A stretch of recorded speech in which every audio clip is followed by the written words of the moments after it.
thought a lot about what to say here today. I don't really have a plan, unfortunately. So I do just want to say we can't really, wasn't really sure what the purpose of speaking anyway was, whether it's sort of celebrate them or memorialize them. I think ultimately all I can really speak to is I think their influence. Jane, we're here for both Jane and Henry, and I think they would both be somewhat appalled to join Memorial. But if they wanted more separate ones, they should have maybe more children that had more wherewithal for planning and organizing. But anyway, it's also, I hate to say it's somewhat appropriate, and as their only son, it's of course my perspective is to see them both together. Yes, Jeff, do you have any notes? Okay, thank you. But I, of course, saw them together, and they raised me together. And I think this is probably true of all parents, but they're sort of like, I don't know if there's a good analogy in the world, but these giant mountains, of course, in life. And I think it was all children. Product of them, but I don't know if all parents are, there's usually two such strong-willed, opinionated, pushy, competent parents who just never either one kind of gave up the battle to see who would be most of all those things. And I thought a lot about what sort of defined them. I think it's this, for both of them, this kind of deep confidence in who they were and moving through their own lives. There's neither of them really, they didn't need the sort of, structures or control or be told what to do. And, in a way that I think my father would talk about this idea of being a citizen, how you sort of make your own decisions. It's so rare that I ever saw either of them rattle, especially my dad, or sad or unsure what to do next. I mean, of course, they all, as you get older, this is some of these skills deteriorate, but just in, even in my mother too, until her last minutes was sort of organizing things, and she ended her days directing an Easter for the two children that had gone too late. And it's kind of, this rejection of some of the, not the major rules we live by, not the rules like, love and respect for people, but the kind of the little rules, like, well, something that you see this more in my mother, she wouldn't follow. And this is a very small story, but I can remember we went to Fleet Week down in the Intrepid. I don't remember if this was a particular one with the forest on my father's old ship was in, but we were going and she was taking me out, Henry must have been at work or whatever. And my mother just walked up and there's this very long line. Just what she would say, but just, the regular people waiting in line. And my mother immediately is like, I'm not waiting on this one. And she, all her life, the lines were just meant to be cut. And I was mortified. I was kind of, this little rule-following kid telling them not to cross against the light and stuff like that, which I think just sort of shocked both of them because they never greatly did that. I'm getting more notes. What's that? Oh, this one. Okay. And she just immediately hooks this young officer, at that point, and says, "Hi, we're your family." And I looked at everybody, all right, whatever. And he walked us all down all these roads. Yes. I remember it. We walked up, I felt like it was like blocks past all these people, down the line, and just went through the family entrance, and saved ourselves, 2 hours. Waiting in line. And the guy just said, okay, bye, and she said bye. He served his purpose. And I also have this memory that's somewhat similar, and it's disjointed, maybe it's a different year, but of her going around the fence because they would fence off to the end of the dock, and she's out over the open water trying to go in. She's like, come on, Alexander, come on, let's go.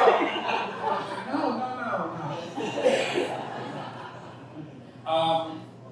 And, you wouldn't see Henry do the same things. And he was sort of more in the easily pleased category, I think. If he was on the beach or reading a book or something, if you found a place for him. But even him, he did just kind of pushing things when it was something he cared about. My friend Jason is here. We played a lot of years in Little League. And my father spent so much time. He loved being a Little League coach.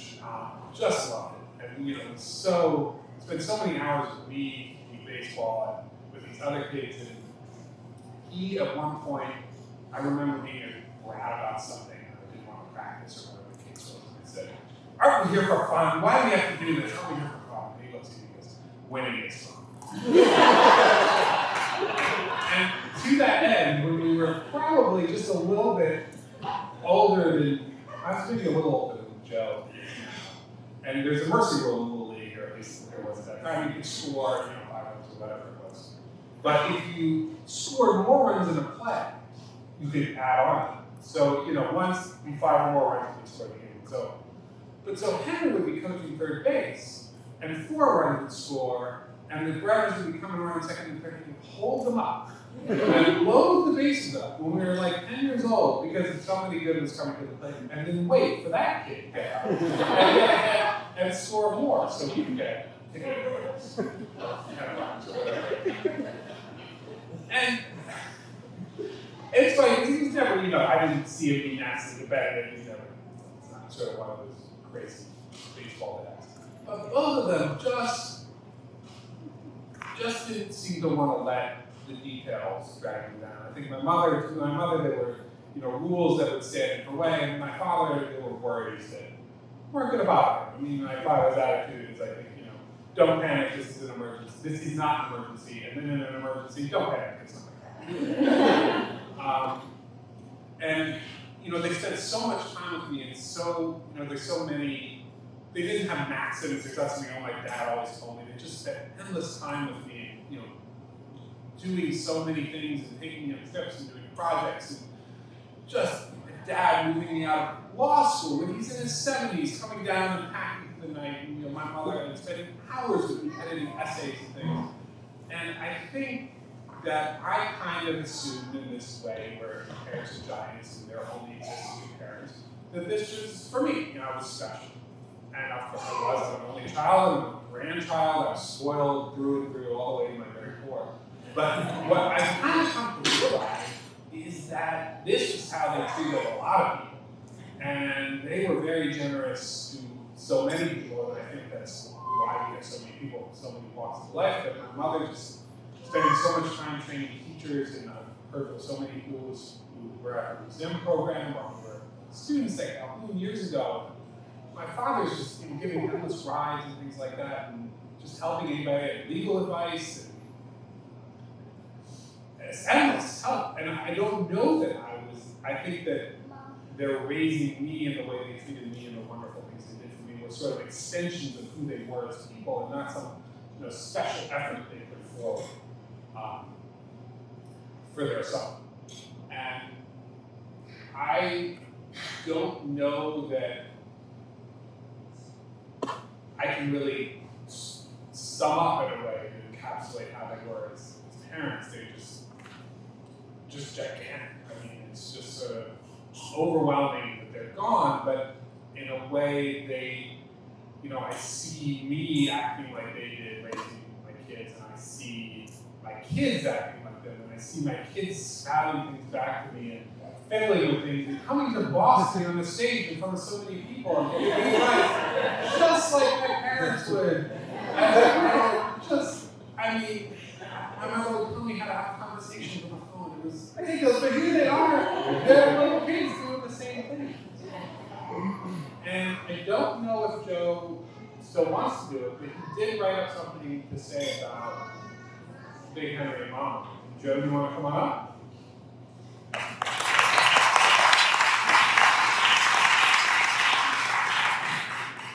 You know these people as James, Michael, and Henry Woodrow. I'm the three, and my grandma who I call Mama, and my grandpa who I call Big Henry. They are both amazing people and they are not in their life.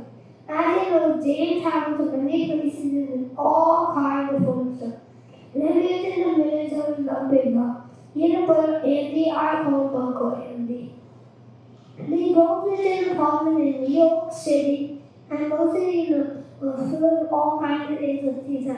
They have one son named Alexander Blumenthal. I know that and like that. One of the things I remember is that Jane had a cold and seasoned medicine that was supposed to help the cold. It's only made me feel it. It was so fun to see my grandmother walk around again. It was always fun to hop on the golf with Henry and he would talk about the day. You really is having big problems, so we'll end peace in the room. Jane made me a lot of amazing motivation. She told me so much about nature and all kinds of stuff. Jane and Henry had a cat and many other pets throughout their life. I know I'm certainly not because she said she was the only cat they had when I was alive. And I know her even then because after Mama died, she came to live with us. I am so glad to have these grandparents stay with me.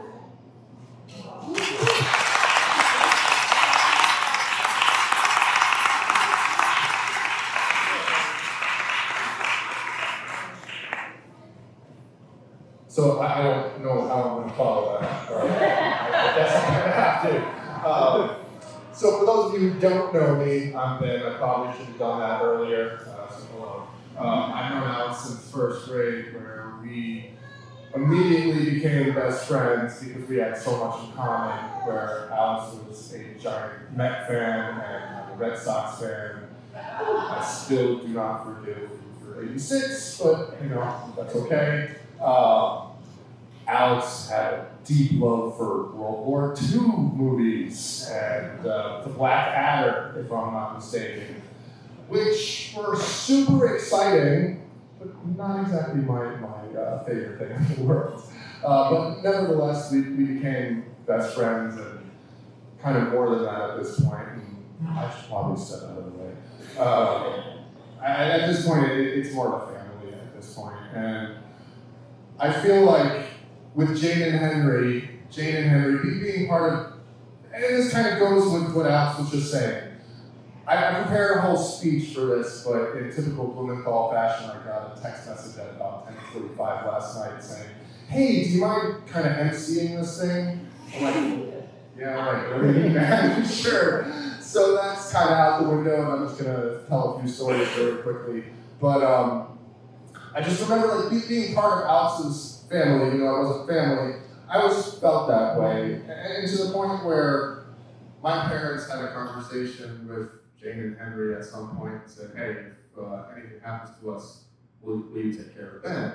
And of course they said yes, which goes perfectly with what Alex was just saying. And even though I don't believe that they treated everybody as well as they treated you, because you are Alexander, and you probably started putting his shoes on last night because it takes him a long time to put his shoes on. But in any case, so I had this special relationship with Jane and Henry where they were my second parents, and they would call me up, or Alex would call me up at 9 o'clock at night or 10 o'clock at night when I lived fairly close to them and say, "Hey, do you want to come over for dinner?" And I'm like, it's 10 o'clock at night. Well, why are you guys having dinner? Normal people leave at 6 or 7.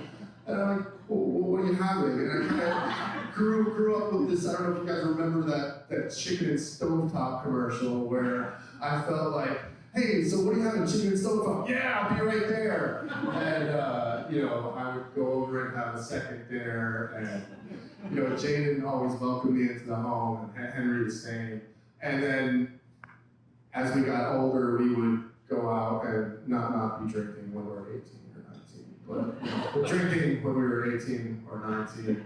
And oddly enough, we would show up at like 2, 3 o'clock in the morning, and Henry was inevitably folding laundry And it was just like, well, what are you doing? It's 2:30 in the morning. It's like, oh, I'm about to go to work. And it's like, well, what's going on? Because I don't understand this at all. But, you know, it just worked, right? Like, they did live their separate lives, but they did live together. And although they were very different people in the way they lived their life, they lived it together, and they did it for Alex and so many others that are here today.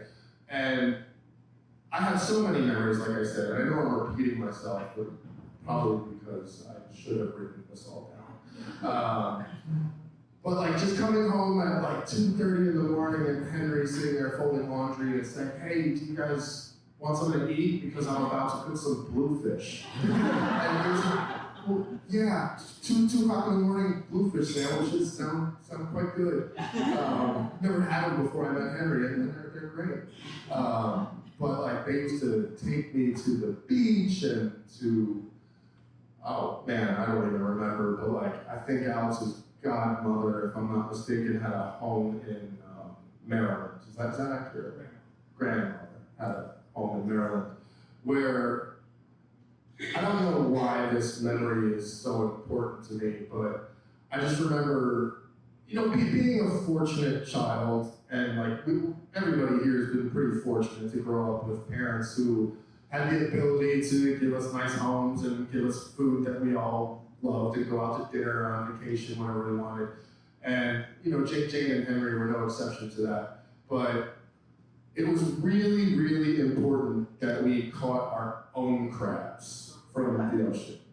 And we could have gone to what then was Whole Foods now, I don't know what that is, but that would not have been so much fun. And we also had crab traps, where Jane would teach us to put chicken necks in these crab traps and just dump them into the bay, I guess it is. And like 4 hours later, you pull them up and have 30 crabs and you could have loads of dinner. But that's not what we did, because Jane also told us that we should tie these crab or chicken necks around a string and then hang them into the water and slowly pull them up while Alice would net them or I would net them. And it took us hours. And I always just remember that as being such a fun experience. And then I got to this wonderful age where I got married and I had children. And now I'm realizing that this was their way of getting rid of us for like 4 years. I'm like, oh hey, how can we like get these kids so us adults can sit back and have a glass of wine or talk about whatever they wanted to talk about that kids didn't want to hear. And it was like, yeah, let's just stick these kids by the water, which is totally safe, and you know, with chicken necks that, you know, probably smelled like hell. But you know, but that's what Jane did, and Henry was a big part of that. And it's just so great to see Alex now embarking on his life, where he followed in his father's footsteps as a lawyer, and he has so much of his mother in him because he throws birthday parties for his children at 10 o'clock in the morning serving ice cream, which may or may not include alcohol for the adults. I can't confirm that, but I'm sure Alex will at a later date. That's right. But you know, it's just so nice to be here, to see so many people that cared about Jane and Henry and Alex, and obviously Amy as well, who has had the joy of joining this Blumenthal family of craziness. But in any case, you know, it's sad to know that they're gone, of course, but it's exciting to see Alex and what he's bringing to his family in the fashion that Jane and Henry brought to him and to me and to so many others.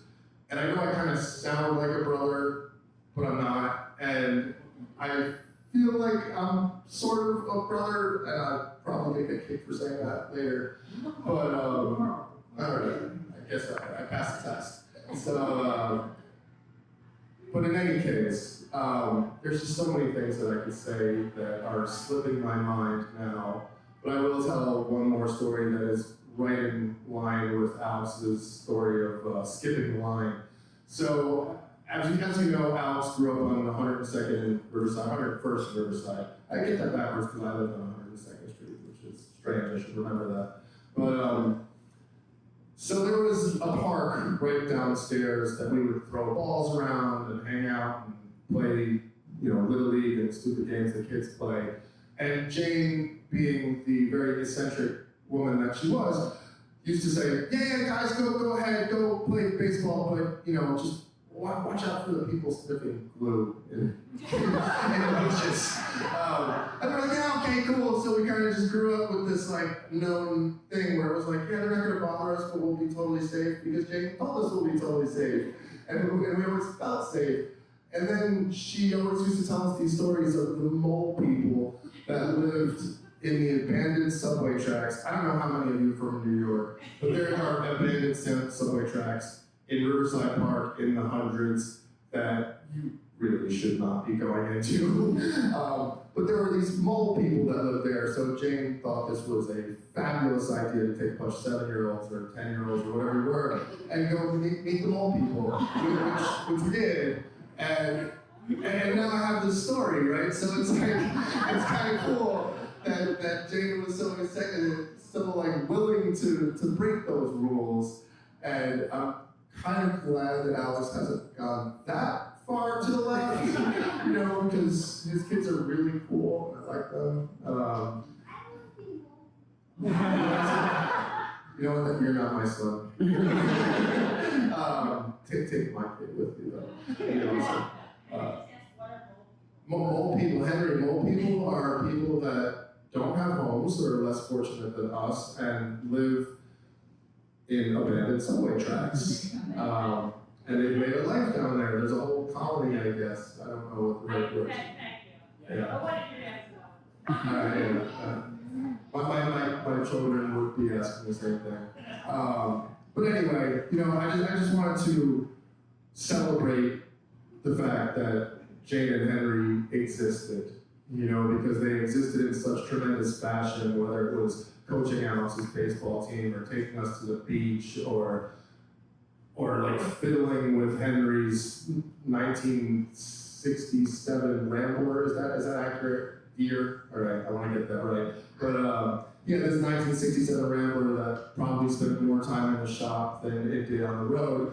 But it was important to him, and it was really cool. And we got to ride in it.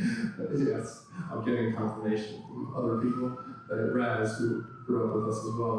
But so I'm just excited to be able to be here and say a few words about Jane and Henry.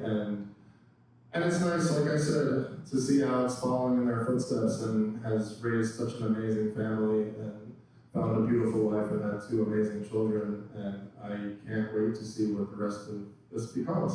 So at this point, I'm going to bring Henry's brother up, who was told to me by him that he was Henry's less intelligent younger brother. So, Andy.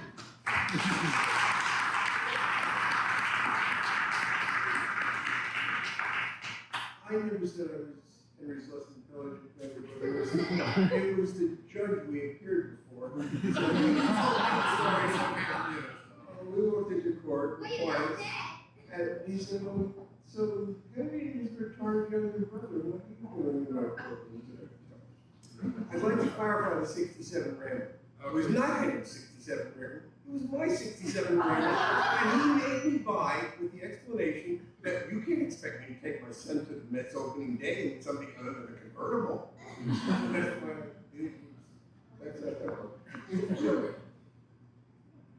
everybody here knows Henry from his adult days and his parent days, but since I'm his retarded younger brother, I remember as I was growing up with my brilliant older brother, and he was a great older brother.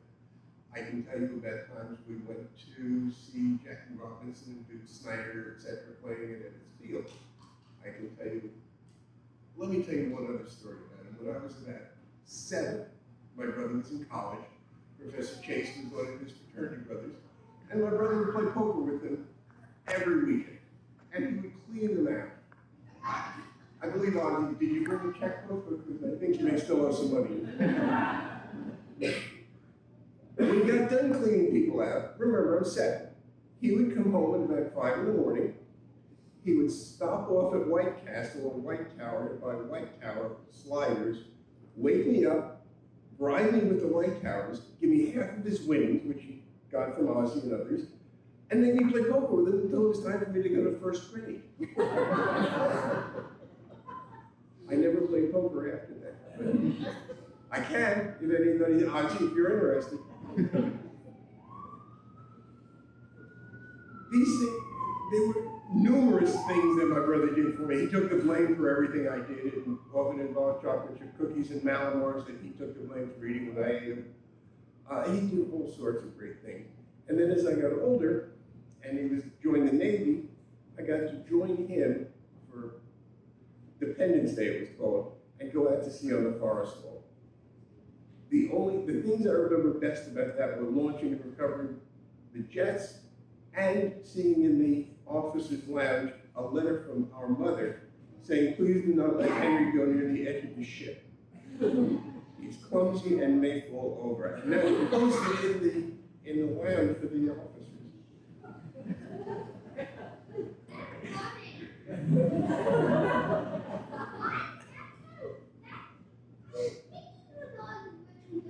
You're Joseph Henry, right? Then there's Henry Howell.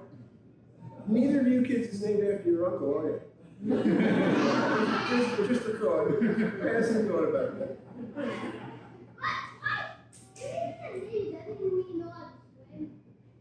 Anyway, I don't have much more to say. We were in law practice together for years. He was a really gifted lawyer. And I can tell you this, he was a fabulous researcher. He and I argued endlessly over the composition of various documents. But every time I spoke to a client of his, it was never anything but just great respect, great appreciation from everybody who was ever his client. Thought that he gave his all for them every time. He didn't always do it on time, but he always had a good resolution, and he always did his best for them. It was really remarkable. So that's what I have to say.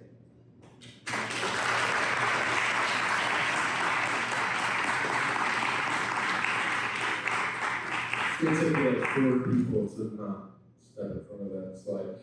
So Jenny, who also went to high school with us, would like to say a few words at this point.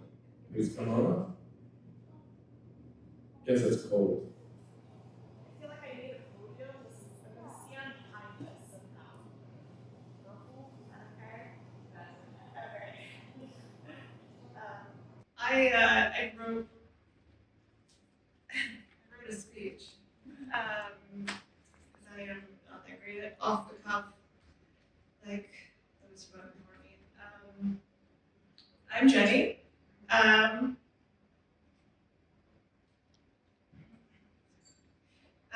When I first heard the names Jane and Henry paired together, I was in 7th grade. The year was 1991. I had just started middle school at Fieldson. And in my homeroom, there was a tall, awkward boy who at all times was wearing a fitted Mets hat, a large fanny pack, and pants that were entirely too short. Alexander Blumenthal, or Alejandro, as our homeroom/Spanish teacher always called him, was puzzling to me.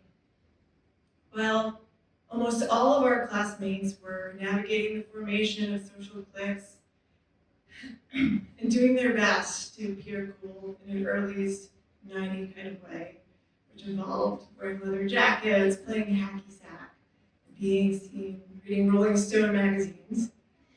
Alex was unfazed by all of the middle school nonsense and had seemingly no reservations about being his very weird self. As a fellow weirdo, this was intriguing to me. And I spent a lot of time talking at Alex in our homeroom and in class.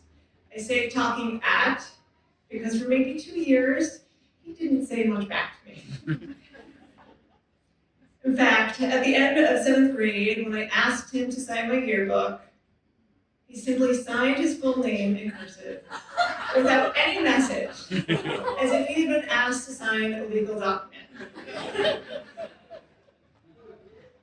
To add to this intrigue, at various points during 7th grade, when we were in the company of classmates that had also been at Alex's same lower school, Ben, Raz, Tiffany, and Jordy, sitting at this table here, there would be extensive talk of Alexander's 2 super cool best friends, who I assumed now went to another school and had to have been slightly older because they took Alex and some of his friends out to restaurants, on trips, to concerts, and to some sort of cave where they had stored all kinds of treasures.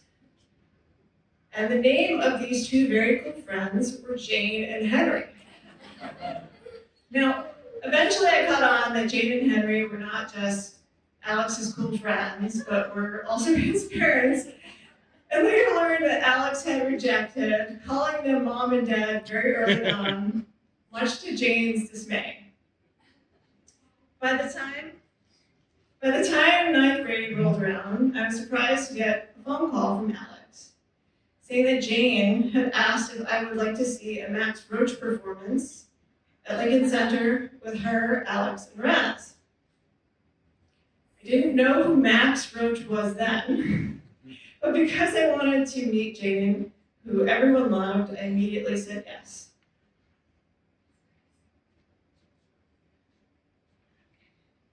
That evening was the start of my friendship with Jane. After the performance, Jane asked if Raz and I would like to come out to dinner with her and Alex. We had Chinese food, which I had only had once before in my life. I'm a vegetarian, and Jane and Alex insisted that I order scallion pancakes and vegetable dumplings, which became favorites of mine for years.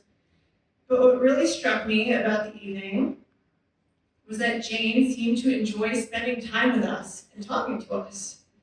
She was an adult, and we were a bunch of goofy 14 and 15-year-olds.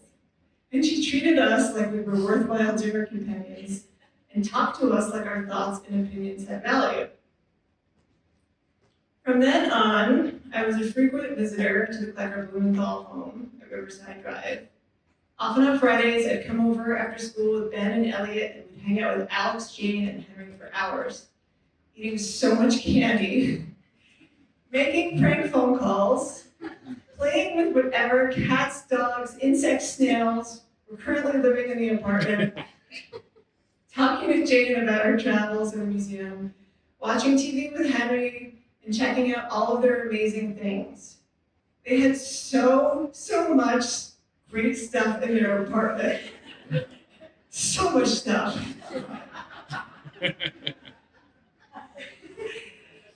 There are endless things to keep us entertained. At some point during high school, I became part of the Klecker Blumenthal yearly Christmas tree trimming tradition, which, if you don't know what tree trimming is, it's simply hanging ornaments on a Christmas tree. And with her usual push of encouragement, Jane told me that I was very good at tree trimming, and that not everyone was. And I'm someone who was raised Jewish and who has never had anywhere to go at Christmas. Becoming part of their tree trimming tradition was really special for me. Jane and Henry made me feel so welcome. I never felt like I overstayed. Jane always asked me if I wanted to order food, and he would hand me like 25 menus, and then 3 minutes later, Henry would come back from smoking a bunch of cigarettes in the stairwell and offer to cook me spaghetti. He'd call me Genius Jenny and tell me how great it was that I enjoyed watching baseball, even though I liked the wrong team. I'm a Yankees fan. And when it got late, Jane and Henry always asked if I wanted to stay over. One time when I did, the next morning, I rode along with them from Riverside Drive all the way down to Soho to pick up Henry's laundry from the only laundromat he trusted.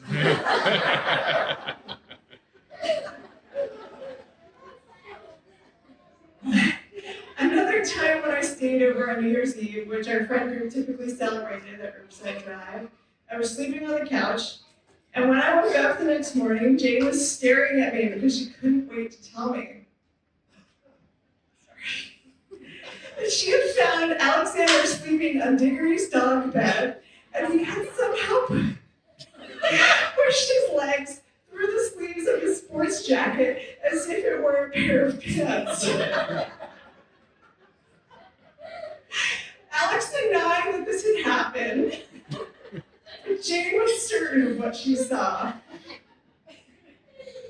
And if I fast forward to more recent years, the death of Jane's brother Carl in 2019, Henry getting sick, the pandemic.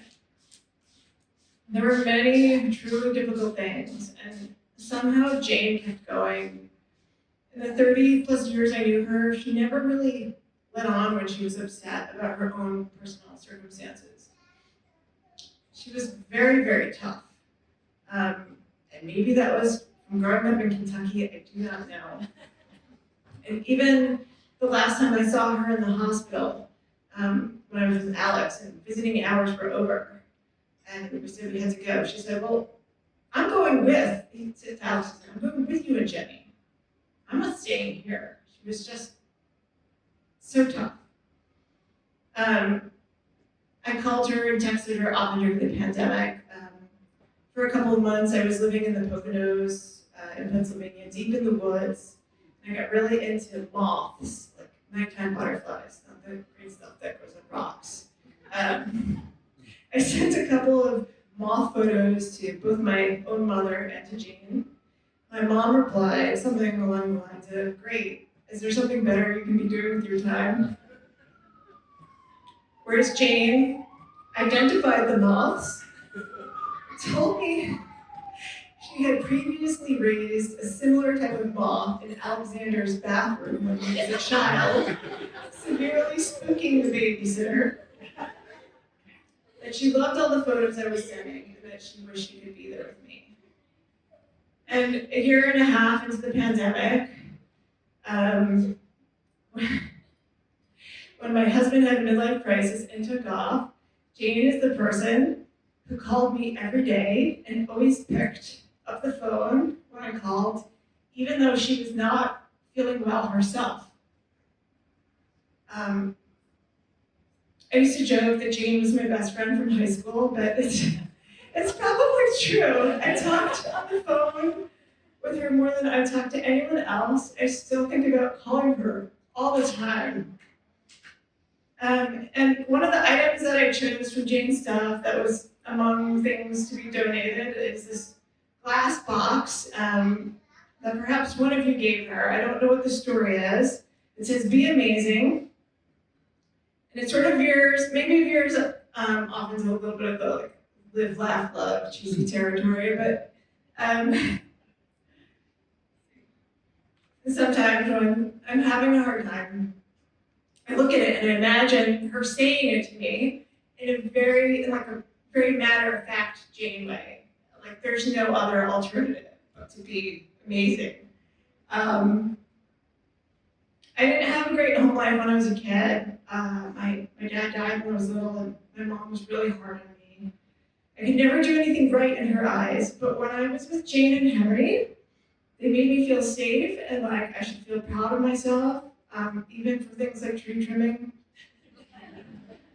And I know Jane and Henry made a lot of people feel seen and valued. I know that there are many people who feel the way I do about them, as you've heard from other people, but it was like this superpower that they shared, and their apartment was like some sort of magical wonderland that supercharged their abilities to make people feel like they had worth.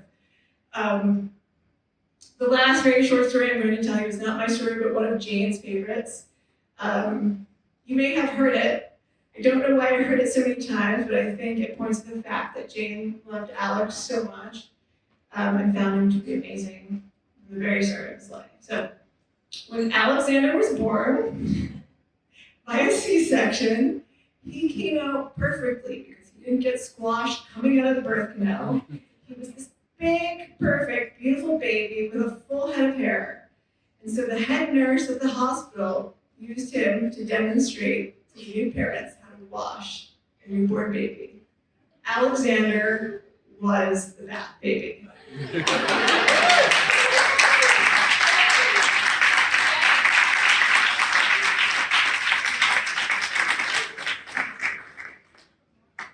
I see why Jenny liked it behind the podium. This is oddly more comfortable.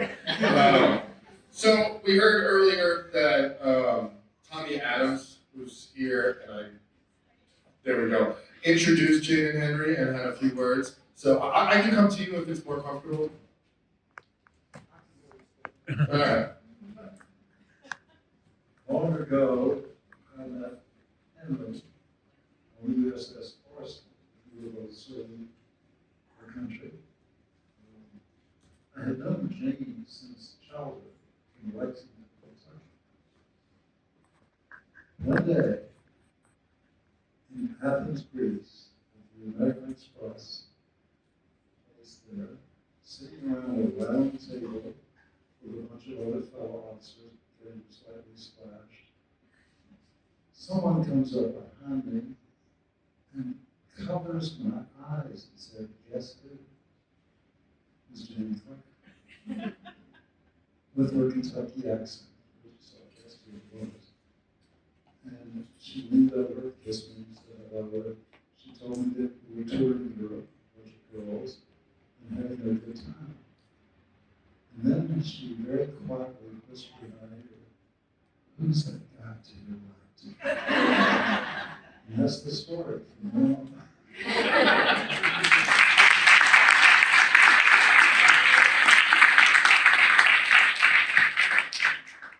So there were a few other people that wanted to say something, and Christine, I'm so sorry I don't have a last name, but do you want me to come over there, or? All right, cool. So Christine's coming on up, and she's going to say a few words. I believe you worked with Jane. Was that fair? No, I'm just. All right, so here you go. I'm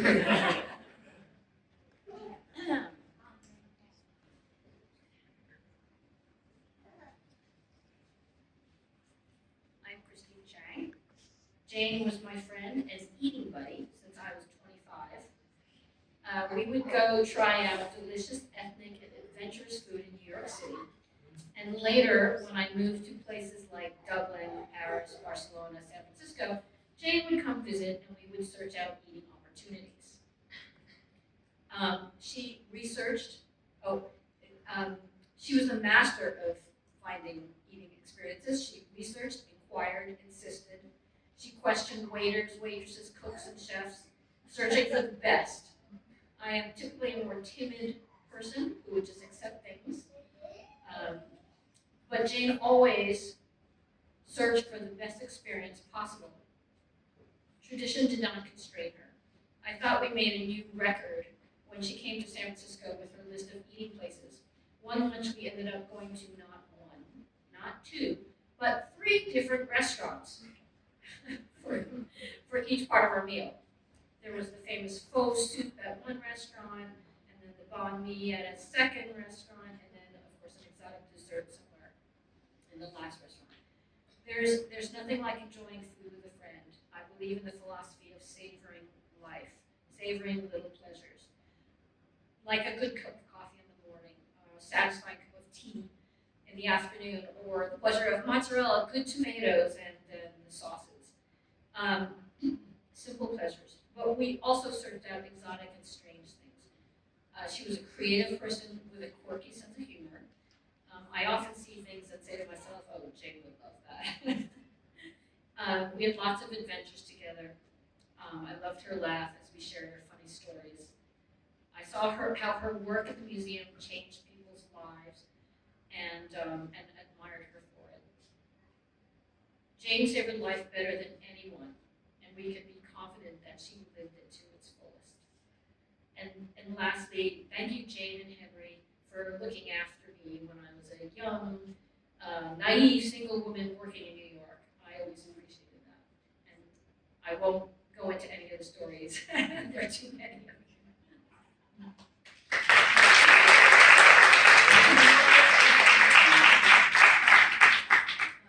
I like the eyeball soup story sometime, but I'll tell the money story. Okay, I'm going to tell the eyeball story. So Jane is famous for her birthday parties, how she would set them up for Alexander. She would make an amazing cake. Like one year he was into computers, so she built a chocolate computer with a keyboard.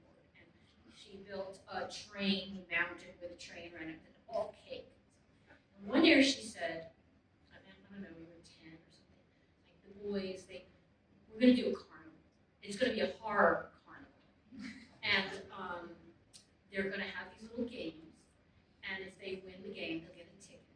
And then there's going to be a prize section where you can go and take your tickets and get a prize. And, you know, for this little game, you get 1 ticket. For this game, you get 2 tickets. But it's also a horror theme, so I'm going to make eyeball soup. And she said, Christine, you should go down to the taxidermy shop and get some eyeballs. And I'm like, Jane, I have a job. I'm working all day long. She goes, no, you just go down there. Just tell them, you know, buy some glass eyeballs. And she goes, I'm going to make this soup. I'm going to make oatmeal, and I'm going to put these eyeballs on top, and I'm going to put in, like, grapes, and I'm going to blindfold the kids and feed it to them. And they have to swallow it, and if they swallow it, they'll get 60 tickets. And I said, Jane, the kids know what grapes taste like. You know, you need something bigger, slimier. Lychee nuts, you know, those are slimy and they're sweet and they're the size of eyeballs. So she put those in the soup, and she put the eyeballs on top. And every kid was like, oh my God, I can do this. You just have to eat the eyeball soup, blindfolded, and swallow it. She, of course, made sure there was an eyeball, an edible eyeball in each mouthful. And every single kid threw up. And I remember she was really excited about one of the kids. I don't know if it was Teddy Wayne. Okay. He was so, he said, he is, I don't know what the word is, like, he was dedicated. He was going to win that. And he was going to do it again. So he did it again. And he threw up. and then the parents came to pick up the kids, and they're like, Mom, Jane made me eat eyeballs. I'm like, yeah, get in the elevator. But she admired the kids too. Like, she admired that kid. He had such guts. He had determination. So that's the famous eyeball soup story. 100% accurate. I was there. Teddy Wayne definitely threw up along with everybody. The only part that's not accurate about that story is that all these kids ate it because I did not try the eyeball soup. Even though I knew Jane and I was pretty sure they were not real eyeballs. But it was horrifying. So before I call the next person who should get so much credit, as Alex mentioned before, for doing so much to prepare for today, and even before today, helping clean the apartment and finding Jane and Carl's old opium pipes, which I may or may not be using tonight. I can't confirm that. But Erica, please go up and say a few words. Hi, everybody. It is so great to see so many people that I have known and met over the 25 plus years that I have been extremely close with Jane and Henry, and also to meet so many names that I've heard about from them, but maybe I hadn't met you before. So thank you all for coming. I can't say anything better than everybody who's already spoken. I miss Jane and Henry every day. They are amazing people and so generous. I think that has come up again and again, that they were so incredibly generous with everybody. What I do want to say right now is a special thank you to everybody who's here, but especially their good friends who stepped in in the last few years when family couldn't always be here due to the world. So Karen Kane, Joel Wallman, Barbara Grossbach, and Melanie Mander, thank you so much. You did an amazing job. They love you. Thank you for being wonderful friends. I'm gonna let it go to other people that have better stories. So before I call the next person, Christine told a story about being like really food oriented, and it just reminded me of something that I wanted to bring up, which was dim sum, which was so important to Jane and Henry, and has actually become part of my life, where actually every Mother's Day now is a tradition where we find a new dim sum place to go to, and my wife gets so angry at me because every single year I'm like, hey, we gotta hide the dishes under the table, because they used to charge me by the dish, and Jane would take us down to Chinatown because she knew the best stuff. Best spot for soup dumplings, the best spot for this food, blah, blah, blah. And at the end of the meal, she would like hide some dishes under the table, and the waiter would come over and be like, $7? That's it. But anyway, it just reminded me of, and it's nice to hear that it was not just part of my life, but part of so many people's lives. And I believe this might be the final person that's speaking. Is there anybody else that wanted to say something before I call Joel, who was just Gene? Okay. Gene, if you can give us 2 seconds, because I think Joel was going to say something, but yeah. So Gene, come on up. Let's make it a party. So Gene from Science and Nature is going to say a few words. Hi, everybody. So I think my story is a little short, but I'm going to try not to talk too fast because I am a little nervous.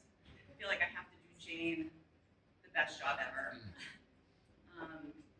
I've known Jane a very long time. She was my boss at the Science and Nature program. She hired me at the museum, but our relationship goes back further. And I always think that she raised me, like my mother raised me. My mother got me to a point, and Jane sort of took over, like she did for a lot of people, right? And she saw something in me and said, "You're coming to the museum." And I was like, "I don't want to go to the museum. Classroom teacher." She's like, "No, you're coming with me. You're going to do this. You're going to be great." And I've always been very grateful for that. She taught me how to experience life, as everybody has mentioned tonight. She loved food. I think Jane was one of the very first people who helped me order decent Chinese food. I knew what egg rolls were, but I didn't really know about Chinese food, right? She really took me under her wing and taught me about that. You know, Jane loved so many things. She loved desserts. The bigger, the better. The sugary, the better. She loved insects. Now, I love insects. She loved traveling.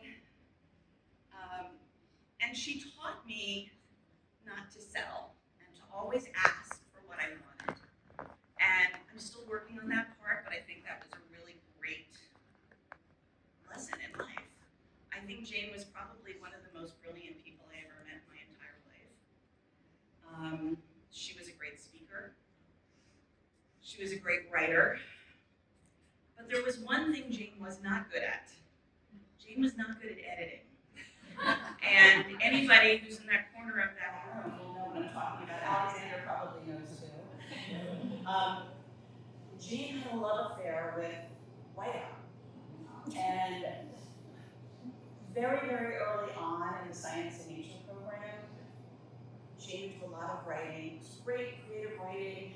She always got a little zippy right around 3 o'clock. She'd have her afternoon tea, got a second jolt of energy, and she would start writing. And I always knew that at 3:30 or 4 o'clock, I was like, oh, darn, I'm not gonna get out of here. Because she wanted that edited. And it was edited once and twice, and I would take it back to my desk, and we would change it, and I would bring it back to her, and she'd be like, no, do it again. And her beautiful penmanship turned into a cyclone, because all she would do would be like, and her arrows and her doodling, and then we'd take it back to the computer. And one day, And I brought it back to her afterwards, and I said, do you see what you've done? You have actually edited to the original form. And in her wonderful way, she was like, no, I haven't. And go away, basically. And I did. I went away and I redid it. And I always did it because I never wanted to let Jane down. I felt like so indebted to Jane. So I'm super grateful. I knew Henry too, but I feel like Henry was a lovely, kind human being, but I feel like Jane was my woman, you know? I'm trying to think what else I wanted to say. I'm looking at my phone. Oh, I know what I was gonna say. So Jane also, I never really saw Jane get mad. I'm sure she must have, but we never really saw that side of her. But there were two words that Jane would always say when she was not happy. She would say, not good. And I was always like, oh God. And then sometimes she would say, not good with Wayne after it. And I was crushed. Because again, all I ever wanted to do was please this woman. And I think I did. I mean, I really do think she was very happy and, you know, very proud of me and very proud of the program. I mean, I feel like her legacy is her son, her daughter-in-law, and those two beautiful grandchildren that she always talked about. But the legacy of Jane is really a really special program on 77th Street, the Science and Nature program. And I think it's 25 years old almost. The genius of Jane, thousands of New York City kids went through those doors. And it's all Jane. It's all her brilliance and her creativity. So I also wanted to say to Alexander, I think this is lovely. She would be so happy with this kind of story and party. It really didn't even feel like a memorial, it felt like a celebration. So, thank you.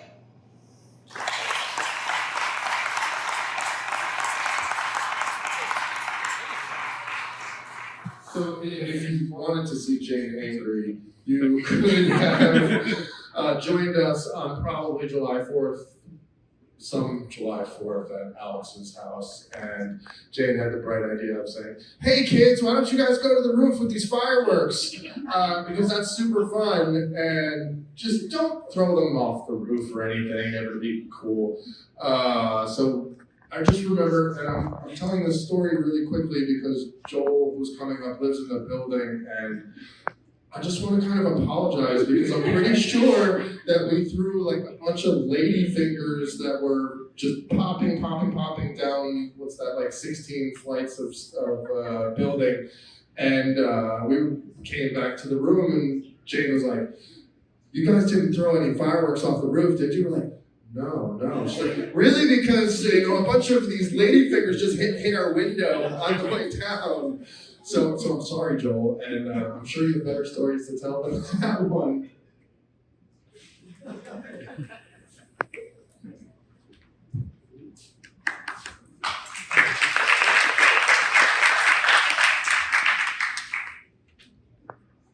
I want to depict Jane and Henry as we knew them. I guess the purpose of these eulogies, these remembrances are to help us, fix them clearly in our memory. That's what I want to do. I'm going to speak to a great extent about Jane's relationship with my wife, Karen Kane.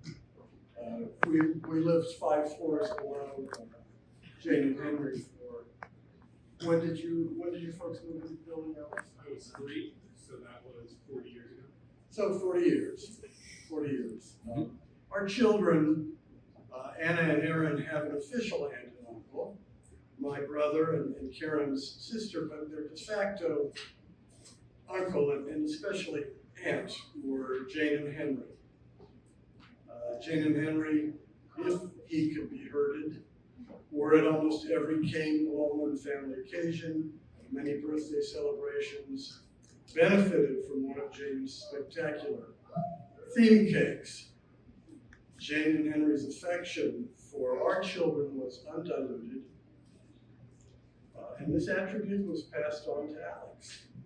The videos of Alex with our kids, Aaron and Hannah, are remarkable for that. While still a kid himself, Alex had a gentleness with younger children that is rare and wonderful. Jane lived for Alex, for her grandsons, for Carl, her brother, and for fun. Even when her illness was getting the better of her, she didn't abandon her quest to evade the law of fun, which limits us to a maximum of 1 minute of fun per minute of life. At a restaurant, she wanted the table to order everything on the menu, so that she could taste everything on the menu. Her anxiety at the possibility of missing out on something good was palpable.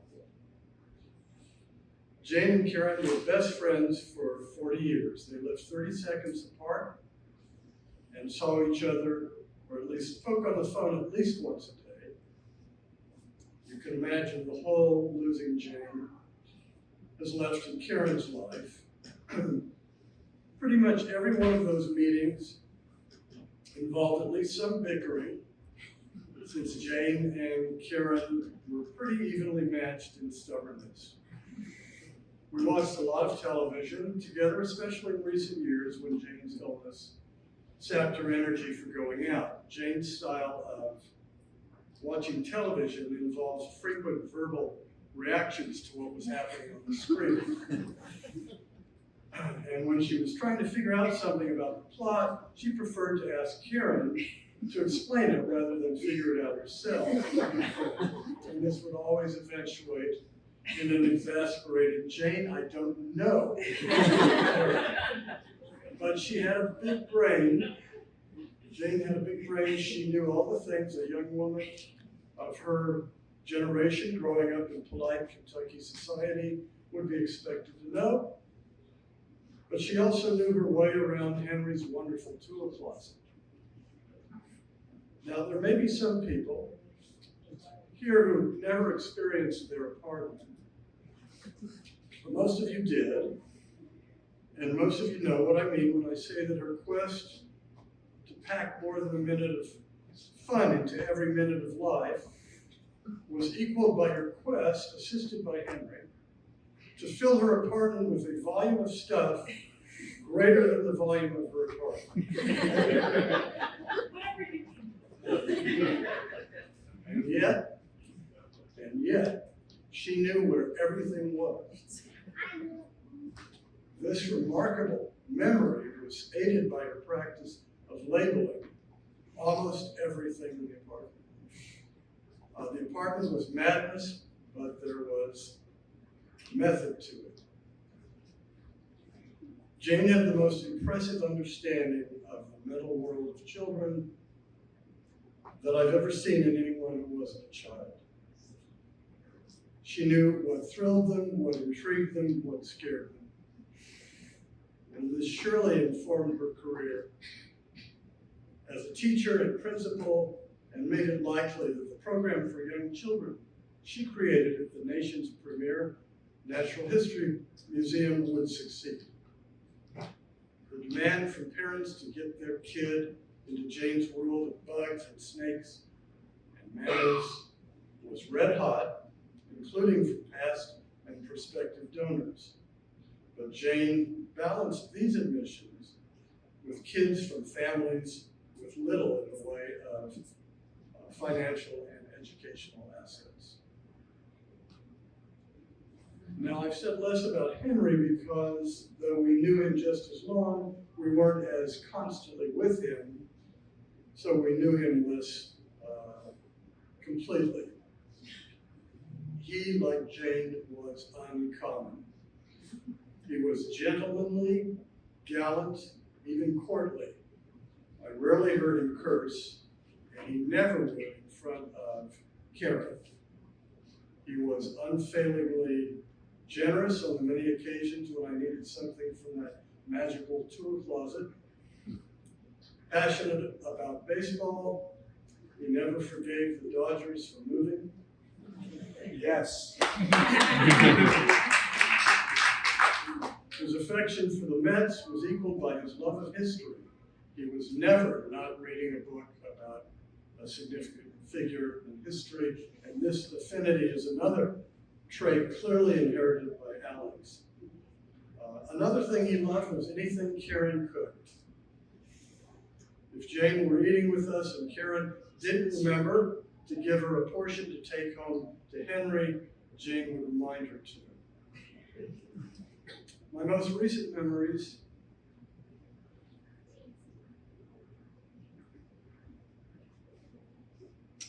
of Henry are of him coming along when I walked our dog.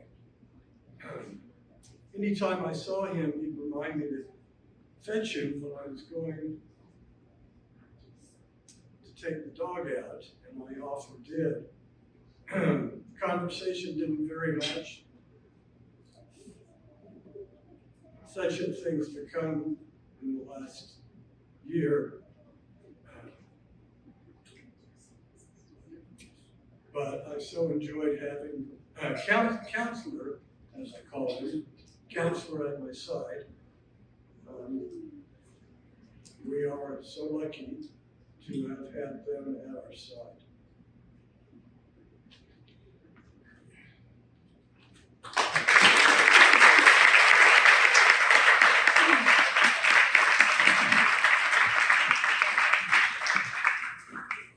If I tell a story about Queen.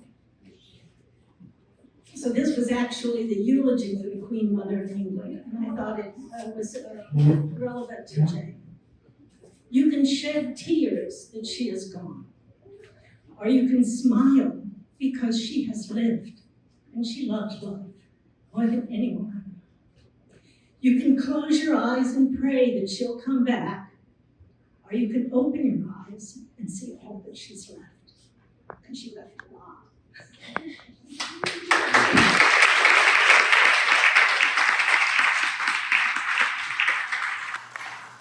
Is there anybody else that wanted to say a word or two? If not, that's cool. I think we... Oh, we do? Come on. Yeah, please. I don't know who you are. Who are you? Yeah, whatever. Hi, I work with Jane and Ruth up there and Marriott, and I used to work with her.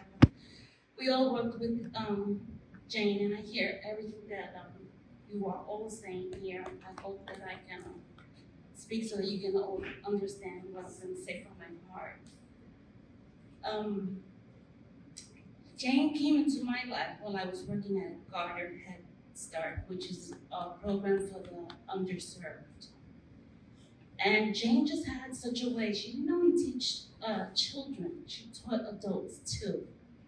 And the program that she created at the museum was exactly about that. It was about teaching children and teaching us, the parents, to be able to engage in conversations with them. And if that wasn't big enough, the biggest thing that I learned from Jane was that she was always giving, but she gave in a different way. We have partnerships, and sometimes when partnerships are being served, there's a way that the person that are receiving in that moment feel like they are receiving because someone noticed that they didn't receive enough, and so it almost feels like a handout. But Jane had this way of making you feel that it wasn't a handout. She would just share what she knew, and she did it in a lovely, lovely way. She never felt like she was giving you a handout. She was just sharing what she knew. And for that, we'll forever be thankful.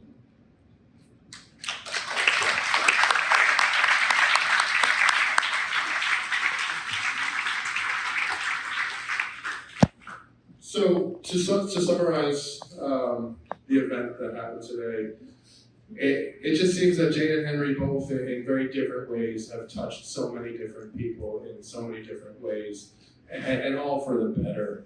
And like I said before, it's going to continue living through Alex and his family and everybody as their Jane and Henry story, and we can all just kind of be grateful that everybody here got a chance to be a part of that situation and be a part of that life, and thank everybody here for their kind words. And it's just so nice to hear every individual story that are so different from each other, but when you kind of summarize everything together, there's a commonality of love, of happiness, of fun that rings through each individual story in a very similar way, even though the stories are so far apart from each other.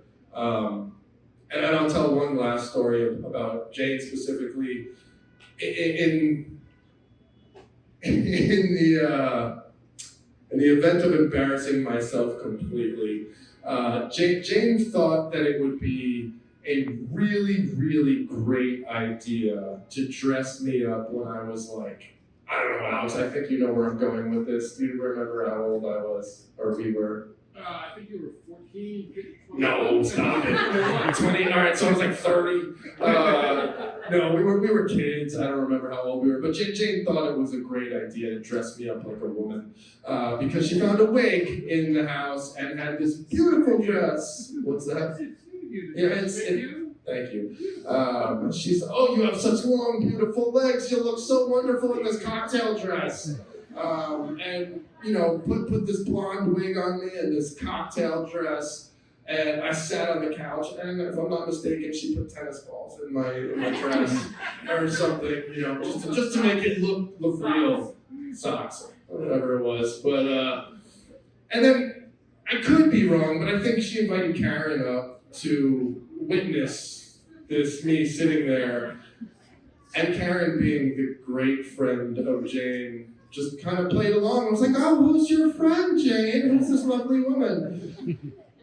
And it just kind of reminded me of this because it's just what Jane was about, just having fun, right? It wasn't important if it was okay, if it was correct, or if it was like the right thing to do or the wrong thing to do. It was fun, and she didn't care. And nobody got hurt, right? We all had a great time. And Henry was probably, you know, researching World War II or, you know, I don't know, playing with his pen collection somewhere. And would have looked at it and go, Jane, why?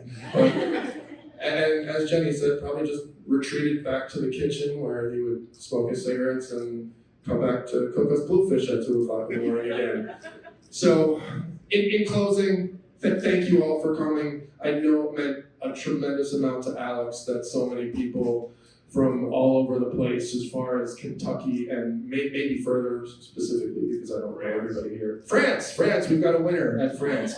So France will validate your parking later for making that trip. But thank you all for coming. Please enjoy a couple more cocktails and some food and hang out and say hello to Alex and everybody and Amy and all the kids. And thanks again. Thanks.